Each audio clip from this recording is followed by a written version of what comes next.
Canada মাতাবেন baby Naznin, বন্যার্তরা পাবেন আয়ের অর্থ। এলোমেলো বাতাসে উড়িয়েছি শাড়ির আঁচল, কাল সারা রাত ছিল স্বপনেরও রাত, দুচোখে ঘুম আসে না সহ অসংখ্য জনপ্রিয় গানে নন্দিত কণ্ঠশিল্পী বেবি নাজনীন। এখনও তার কণ্ঠের আবেদন আগের মতোই অম্লান। নতুন খবর হল, আগামীকাল ৩১ আগস্ট এই শিল্পী কানাডার টরেন্টোতে অনুষ্ঠেয় ৬ষ্ঠ সম্মিলিত বাংলা মেলায় পারফর্ম করবেন। আর শো থেকে উপার্জিত অর্থের একটি অংশ ব্যয় হবে দেশের বন্যার্তদের মাঝে, এমনটাই জানিয়েছেন মেলার অন্যতম সমন্বয়ক দীন ইসলাম। গণমাধ্যমকে তিনি বলেন, মেলা থেকে আয়ের একটি অংশ বাংলাদেশে ভয়াবহ বন্যা আক্রান্তদের সহায়তায় পাঠানো হবে। সঙ্গীতানুষ্ঠানের পাশাপাশি প্রবাসী বাংলাদেশিদের অংশগ্রহণে থাকছে নানা আয়োজন।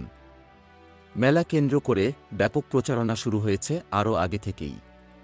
মেলায় কানাডায় অবস্থানরত প্রবাসী শিল্পীদেরও পরিবেশনা থাকবে বিভিন্ন স্টল। বিএনপি চেয়ারপারসনের উপদেষ্টা বেবি নাজনীন বর্তমানে আমেরিকার নিউ ইয়র্কে অবস্থান করছেন। আজ শুক্রবার সেখান থেকেই কানাডার উদ্দেশ্যে রওনা হবেন তিনি। এরপর আগামীকাল ৩১ আগস্ট টরেন্টোর বার্চমাউন্ট পার্কে অনুষ্ঠেয় বাংলা মেলায় পারফর্ম করবেন। সব ঠিক থাকলে ব্ল্যাক ডায়মন্ড ও উত্তরবঙ্গের দোয়েল খ্যাত জনপ্রিয় এই কণ্ঠশিল্পী আগামী মাসেই দেশে ফিরবেন। এরপর মনোনিবেশ করবেন গান ও রাজনীতিতে। এ প্রসঙ্গে বেবি নাজনীন বলেন, রাজনৈতিক কারণে আমাকে দীর্ঘদিন দেশের বাইরে থাকতে হয়েছে।